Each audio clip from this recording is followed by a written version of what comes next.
মন্ত্ৰী অতুল বৰা ডাঙৰীয়া এগৰাকী অদক্ষ, অকৰ্মণ্য আৰু জাতিদ্ৰোহী ব্যক্তি।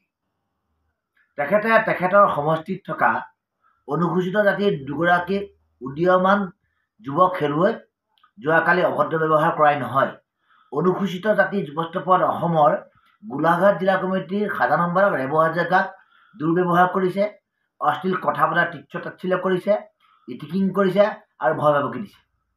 যিটো কথা ইতিমধ্যে অসমৰ সংবাদ মাধ্যমত প্ৰকাশ হৈছে আৰু ব্যাপকভাৱে প্ৰকাশ হৈছে। এই কথাটোক আমি অনুসূচিত জাতি যুৱস্থাপনে সহজে গ্ৰহণ কৰা নাই।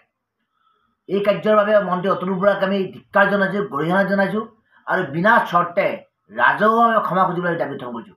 অনুসূচিত জাতিৰ মানুহ ইমান ভিক্ষাৰী নহয়, দুৰ্বল নহয় যে মন্ত্ৰী অতুল বৰাই সহায় সাৰথি নকৰিলে বুলি অনুসূচিত জাতিৰ যুৱকসকলে পিছ পৰি থাকিব। তেখেতৰ সমষ্টিত মানৱ সম্পদ গঢ়ি তোলাৰ ক্ষেত্ৰত আপোনাৰ ডেকা ল'ৰা গাভৰু ছোৱালীসকলক উদগনি জনোৱাৰ ক্ষেত্ৰত তেখেতৰ ভূমিকা থাকিব লাগে। তেখেত এটা মহাশূন্যলৈ পৰিণত হৈছে আৰু সেইবাবেই তেখেতৰ ওচৰলৈ মানুহ আচলতে যাবই নালাগে। তথাপিতো অনুসূচিত জাতিৰ দুগৰাকী বা উদীয়মান যুৱক গ'ল, কিন্তু তেখেতে সহায় কৰাৰ পৰিৱৰ্তে তুচ্ছ তাচ্ছিল্য কৰিলে। গতিকে আমি এই কথা সহজে গ্ৰহণ কৰা নাই।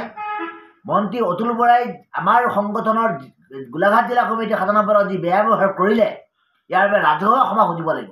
আৰু যদি ৰাজহুৱা ক্ষমা নোখোজে মানে পৰিস্থিতি কিন্তু ভয়ানক হ'ব, পৰিণাম বেয়াকৈ ভুগিব লাগিব।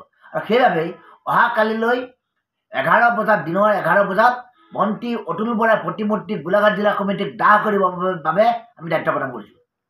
তাৰ লগতে মন্ত্ৰী অতুল বৰাই ক্ষমা নোখোজা পৰ্যন্ত অসমৰ বিভিন্ন ঠাইত বিভিন্ন জিলা কমিটিৰ উদ্যোগত আন্দোলন হ'ব।